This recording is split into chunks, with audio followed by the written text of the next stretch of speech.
Namaste and Lakach Jayom Guru. Good afternoon, everyone. God bless us all. Welcome to our regular Sunday services. Ganapati coming to you again from our Eckhart Spiritual Center here in Richland, New York, to share a little wisdom and guidance from our Guru, guiding us back to our source, back to God. So, such a blessing to be able to get together like this. And I always like to open it up with our Guru's prayer, a prayer from our Guru in his own voice, and to begin our gathering. So let us begin with Guru's prayer, the prayer at noon. Wonderful prayer. Guru has a prayer in the morning, prayer at noon, prayer at evening time, and a prayer at night. But it's noontime here. It's 1 o'clock in the afternoon, a little after 1. And so the noonday prayer is appropriate for now. So let us get into a comfortable meditative posture. Let's get comfortable, relax, listen to our Guru's voice. Then we'll get our connection with our source established more deeply. Check out these energies around us, and then listen to a wonderful sermon from our Guru Paramahansa Yogananda. Well, it's going to help us a lot, right? Today, Guru is guiding us in how can us in this modern day world, how can we realize God in the hustle, bustle, busyness of the world today? Wonderful guidance, right? We want to know how to be connected with our source. That's what this whole Sunday service get-together thing is all about. Getting more established in the understanding of who and what we really are, and getting to realize our source through actual experience. So, let's I hope I've given plenty enough time for people to get in, gathered in, settled down, and ready to listen to our Guru.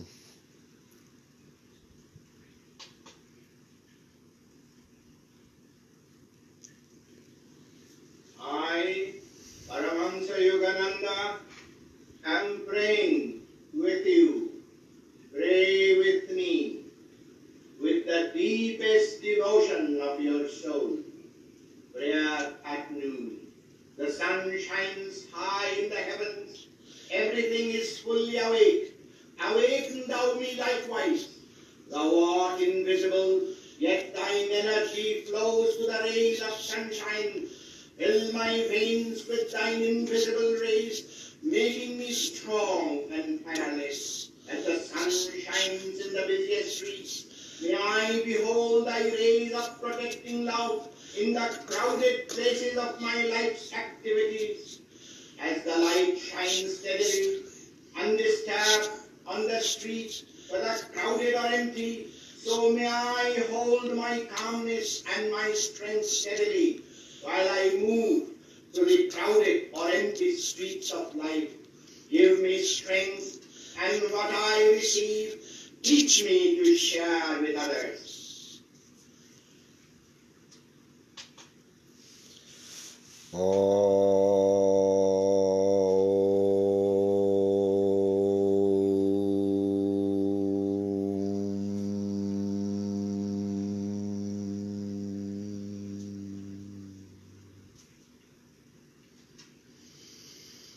Such a powerfully inspiring prayer, that prayer at noon. So, thank you, Guru. So now, let's begin our Sunday service with first things first, as our Guru guides. We want to seek the kingdom of God, so we have to go within. So we want to be in a comfortable meditative posture, sitting, relaxing, closing our eyes. We put our attention at this point between our eyebrows and just relax there. Just relaxing. We bring our hands into prayer pose in front of our heart chakra. With our hands together like this in front of our heart chakra and our attention, with our eyes closed and our attention at that point between our eyebrows, we're connecting our center of love and compassion with our center of all-knowingness, our third eye. We want to be relaxed. We have to breathe. So we start with a cleansing breath. We breathe in through the nose, filling our body all the way up with oxygen. Fill those lungs all the way. And then we release the breath out of the mouth. Release the breath, release the thoughts, the tensions, the worries. Let it all go. When the breath is gone, the tensions and worries and thoughts are gone with it. And then we breathe back in through the nose, but this time very slowly, very consciously, feeling that cool, sparkling life force energy coming into our body and filling it with life force in preparation for our Sunday service opening prayer.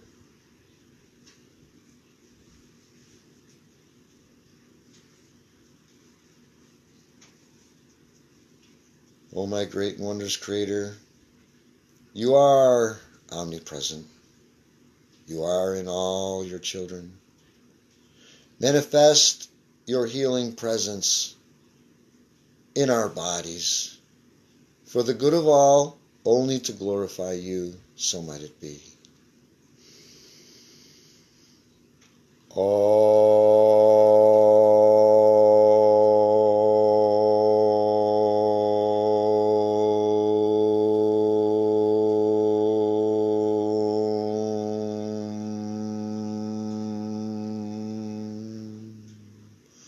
Oh, my great and wondrous Creator, you are omnipresent. You are in all your children. Manifest your healing presence in our bodies and in our minds for the good of all, in order to glorify you, so might it be.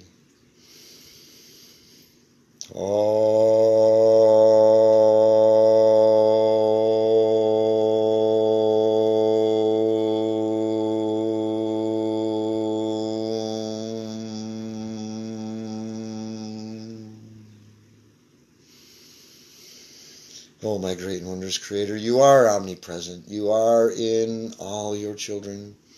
Manifest your healing presence in our bodies, in our minds, and in our souls, for the good of all, only to glorify you, God. All the glory to you, so might it be.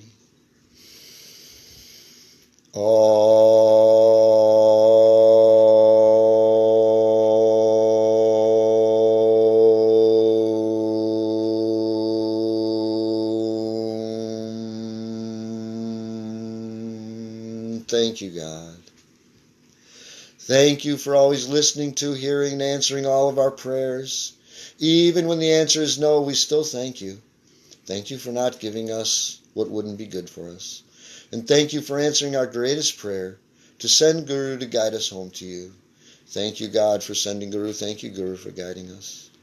Now, today, all tomorrows, and every instant, in sleep and in wakefulness, in life and in death, in this world and in the beyond, we will to remain yours always. So remain with us as the constantly, consciously responding joy of our hearts.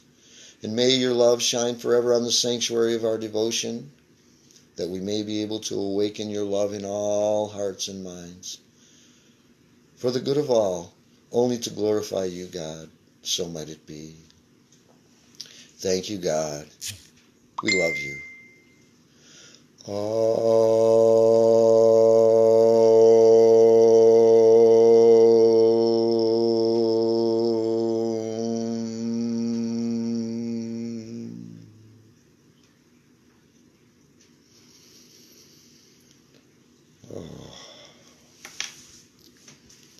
I always feel better after that.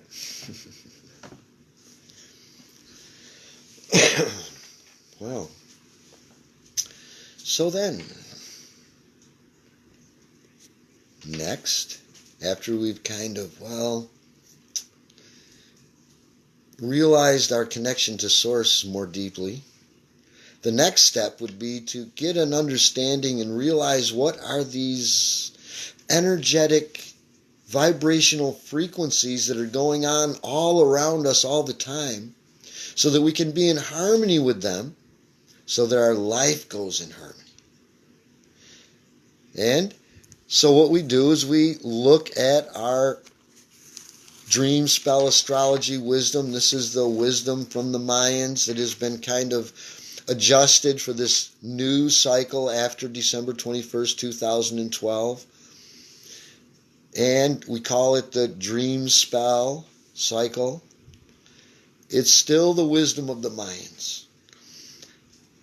And the Mayans indicated that days have energies. Every day has energy, and these energies flow in a cyclical pattern.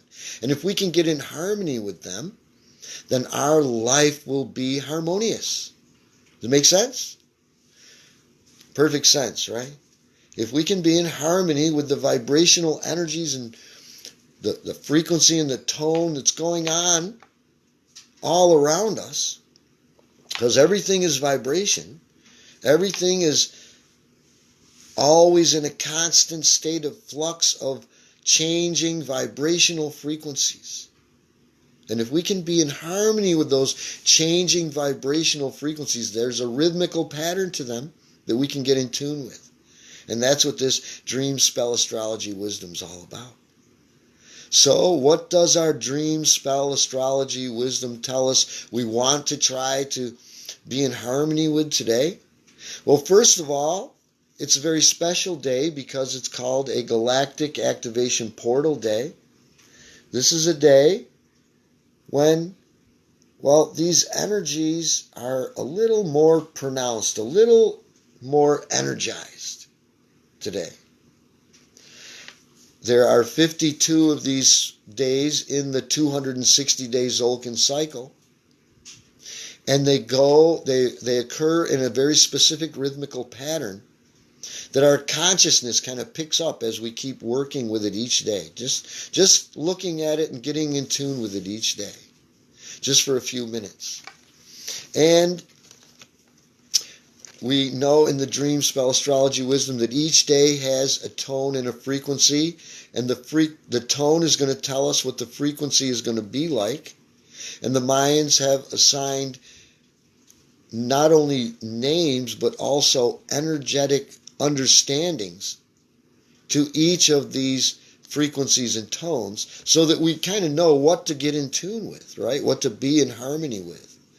And so today's galactic tone is the fourth tone, the tone of measure, the tone of form.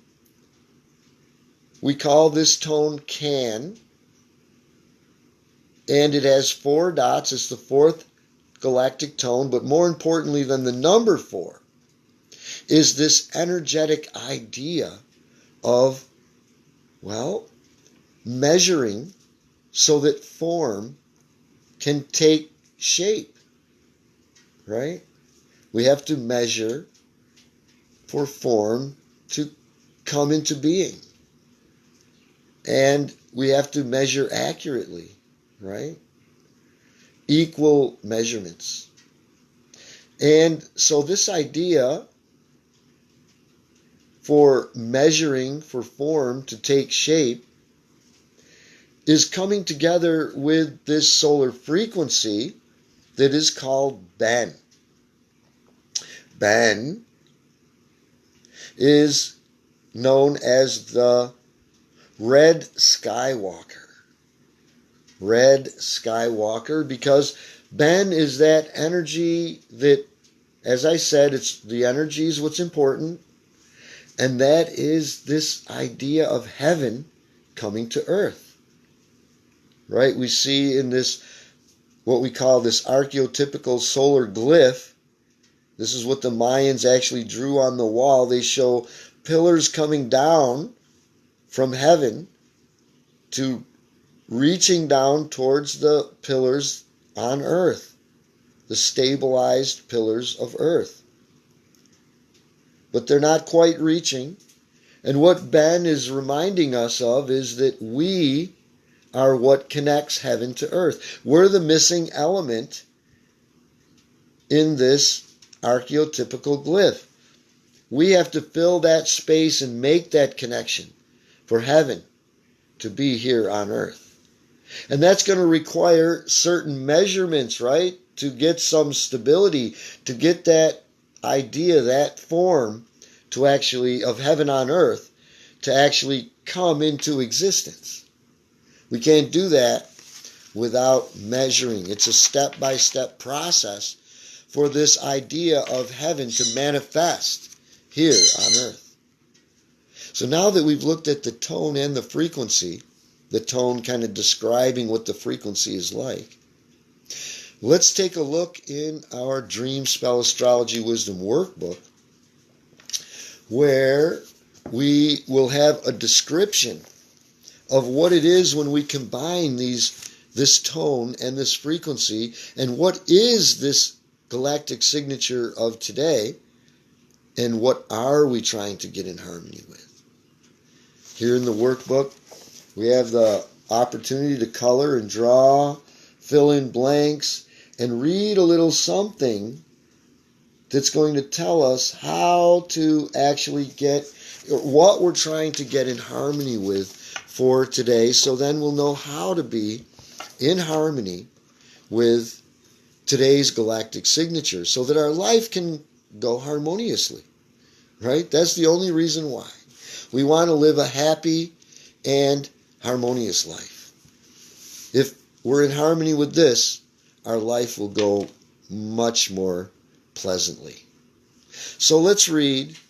Today's galactic signature is Kin, or Day, 173 out of 260 days in the entire Tzolk'in cycle. Red, self-existing Skywalker, Can Ben Hunab Ku. And we say Hunab Ku because, well, it's a galactic activation portal day today, a special energy day today.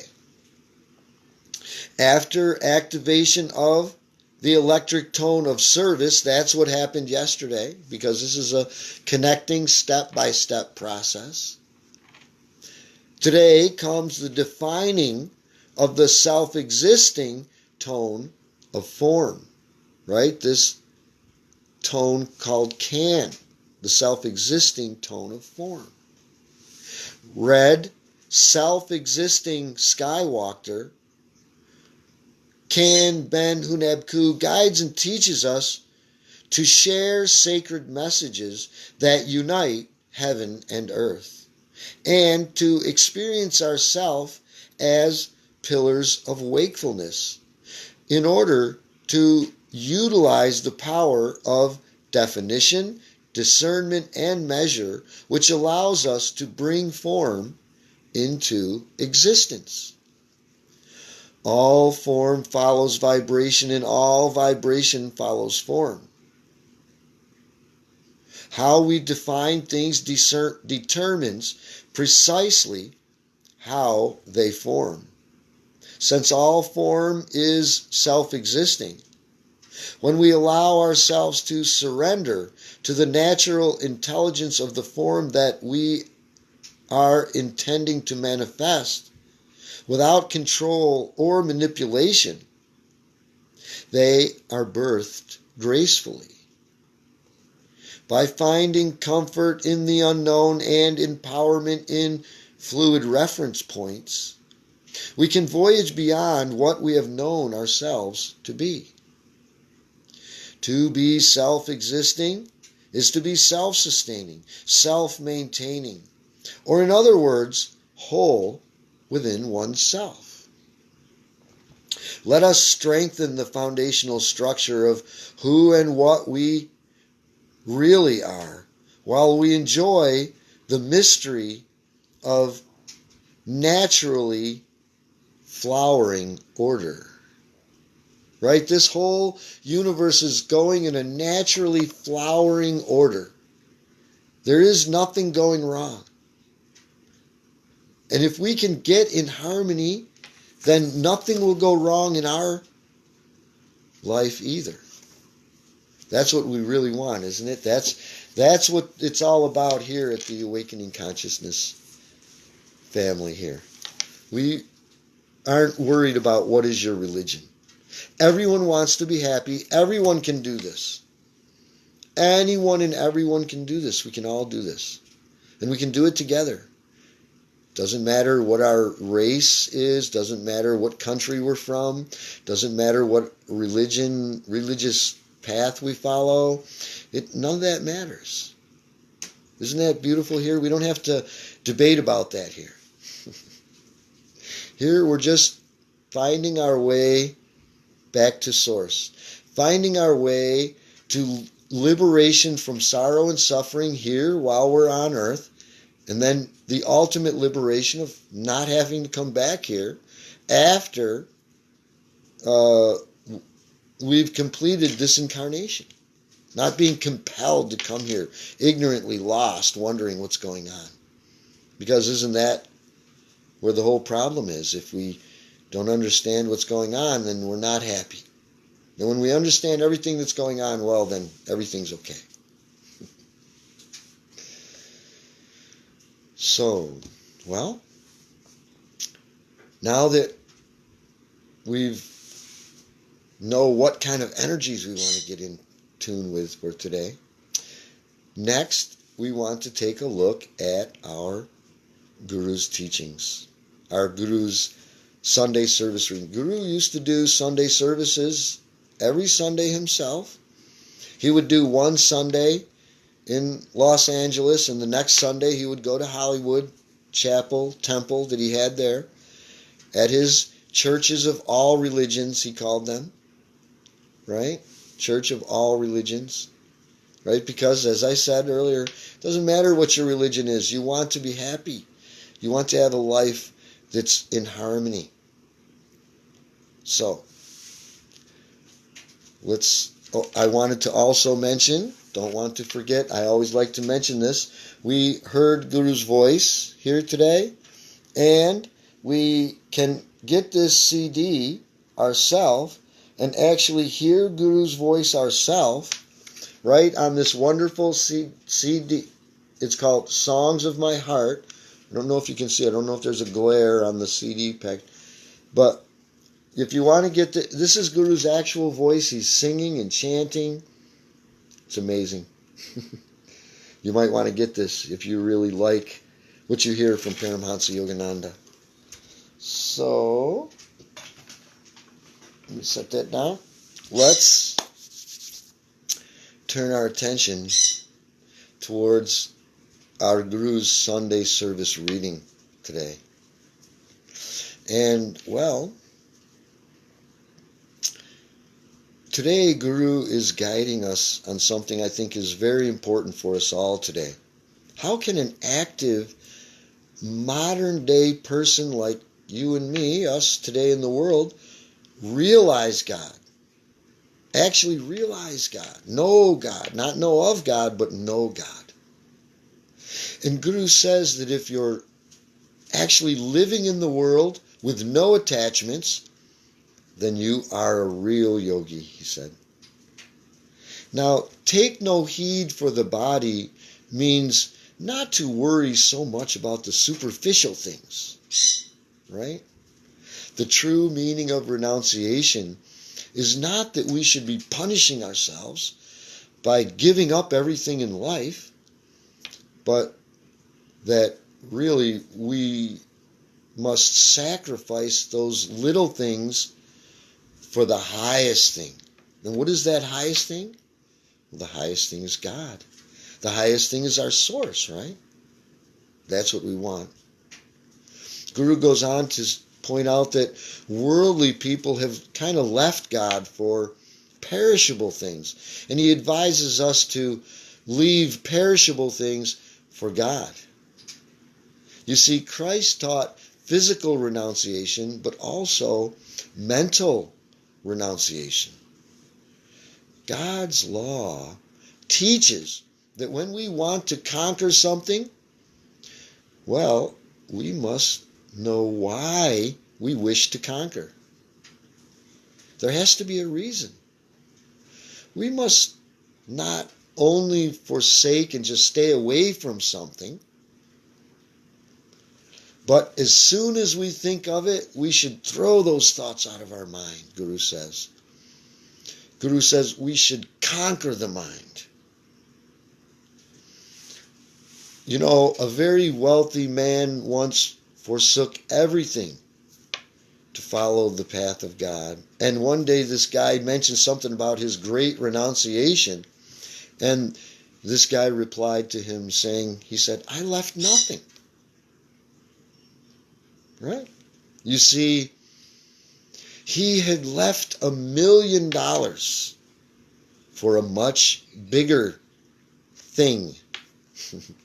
Right?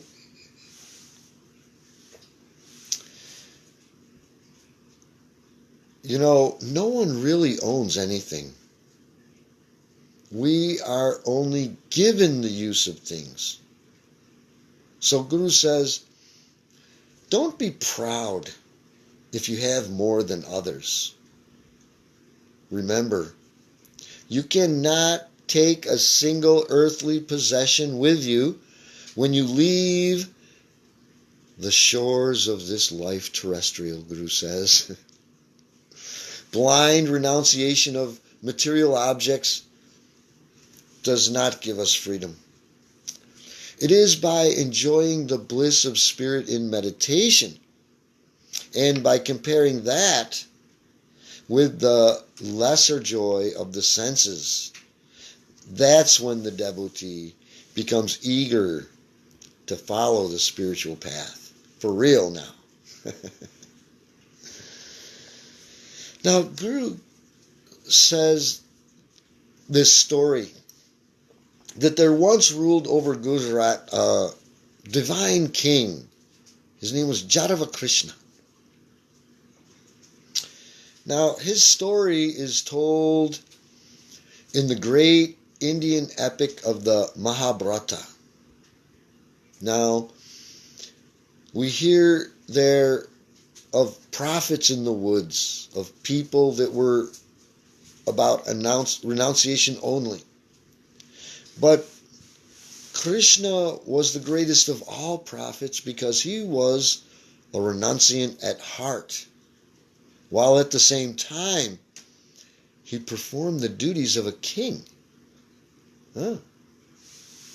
Now, his life demanded that, well, maybe I should say his life demonstrated that this renunciation of actions is a conflicting doctrine.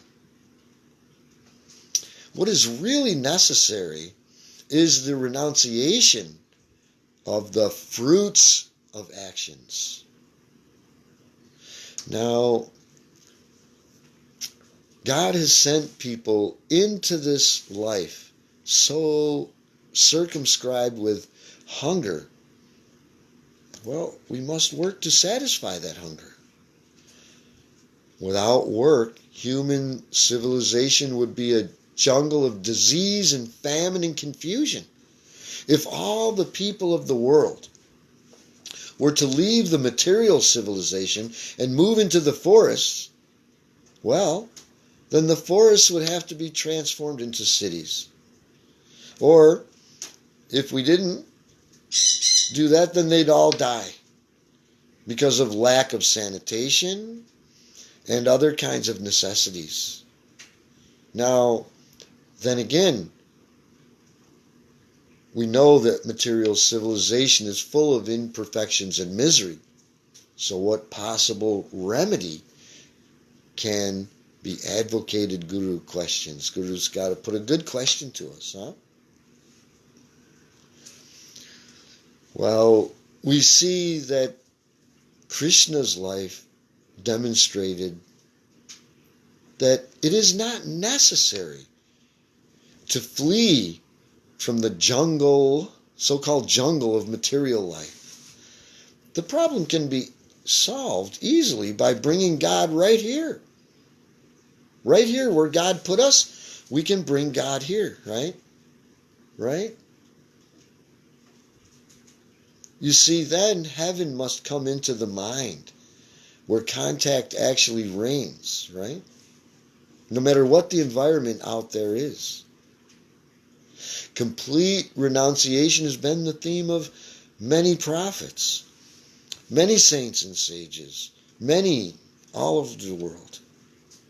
Christ said, "Take no heed for the body, what ye shall eat, or what ye shall wear." And Swami Shankara, the organizer of the Swami order, he advocated complete renunciation. And other great prophets have done so on the theory that material desires might be a hindrance on the path to self-realization. Those who plunge deeply into material life grow away from God. It's just natural.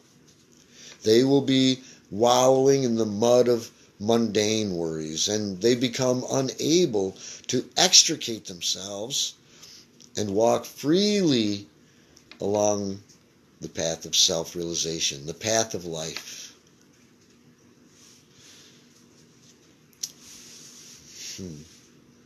So, well, there is, as Guru says, a golden middle path.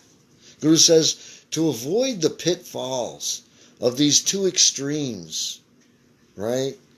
First, renunciation of the world completely, or, on the other hand, drowning in material preoccupations.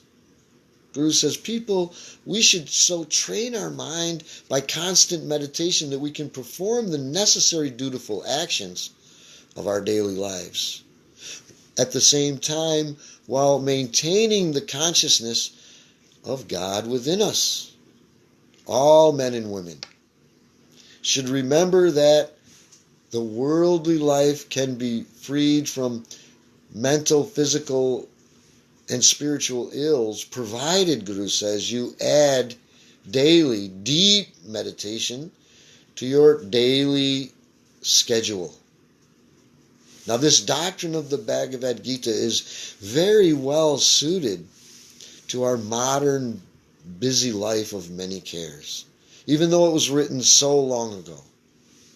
To work without the peace of God is like a Hades, it says in the Gita. And to work with God's happiness bubbling in our soul is to carry a usable, portable paradise with us wherever we go. Heaven on earth, huh? Like this?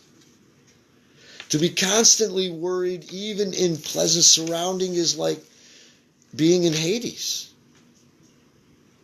But to be in the boundless inner soul peace, even if you're in a rickety old shack, now that's a real paradise, isn't it? It's true. Whether in a palace or under a tree, Guru says we must learn to carry this inner paradise with us always.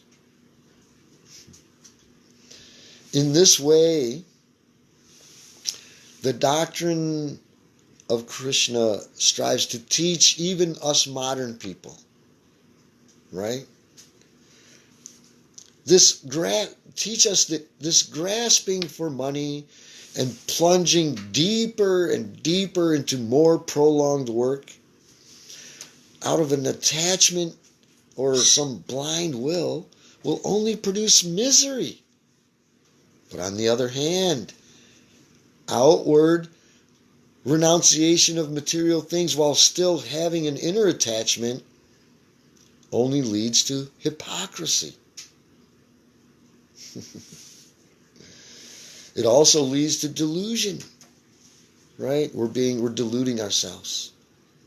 Guru says we must really be convinced in our hearts that God's happiness, or should I even say God happiness, is far preferable to sense pleasures of this world. And, well, the Gita tells us to take that moderate middle path, both for the very busy business person or for the highest spiritual aspirants. And Guru says that a lazy person will never find God. An idle mind becomes the workshop of the devil. And Guru said that he's seen many sannyasis who have renounced work and became nothing more than beggars. We don't want to be that.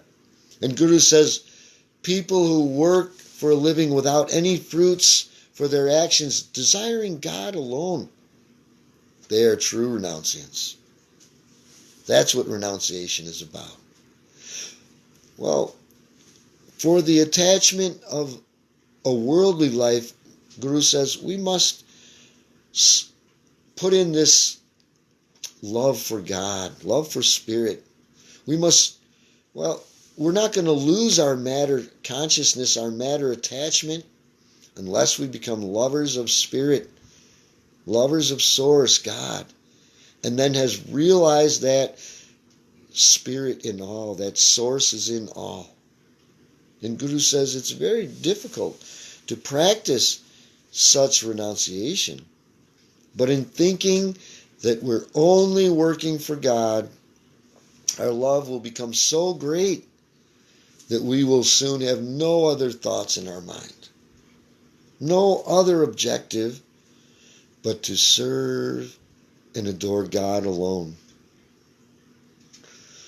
Guru says when you so love God that everything you do is motivated by the desire to please God alone, then you are free. You have achieved liberation. And that's what we all want, isn't it? We want to be free. And, that liberation is the goal. Liberation means freedom. Freedom from sorrow and suffering here in this life. And freedom from the rounds of life and death and life and death and life and death, coming back here, lost in ignorance, wondering what the heck is going on, hoping we could figure this out, suffering, living a life checkered with sorrow and sadness. Well, that's what our Guru came for, to save us from that, to guide us. And that's our Guru's Sunday service reading for today, guiding us in this modern world so that we can realize God. The Bible and the Gita were written so long ago, but they're still very applicable today with our guidance from our Guru. So, I would like to share a little more with everyone.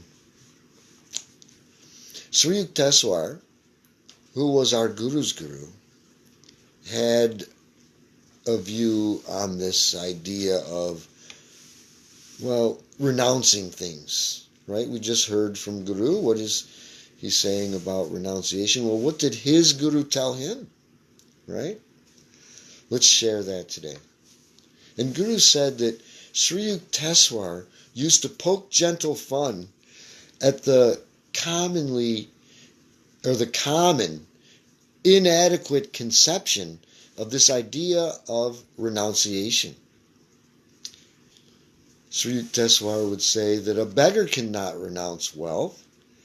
If a person laments that, my business has failed, my wife has left me, well, I will renounce all and just enter the monastery.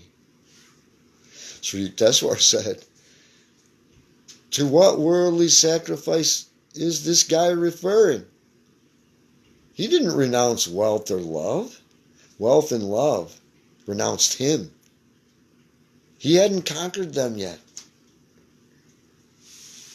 Guru goes on to say that saints like Gandhi, on the other hand, have made not only tangible material sacrifices, but also the more difficult renunciation, the deeper renunciation of renouncing selfish motivations and private goals, merging their inmost being into the stream of humanity as a whole. That's real renunciation. Guru's going on to say that on a previous occasion, before he had joined the monastic order, Sri Yukteswar made a very unexpected remark to him. Sri Yukteswar said, "How you will miss the companionship of a wife in your old age."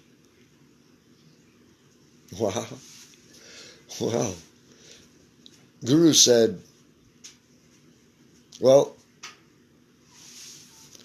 Sri Yukteswar said, I think he also said, don't you think that a man who has a wife and children, does his duty like that, plays a rewarding role in life? And Guru said, what?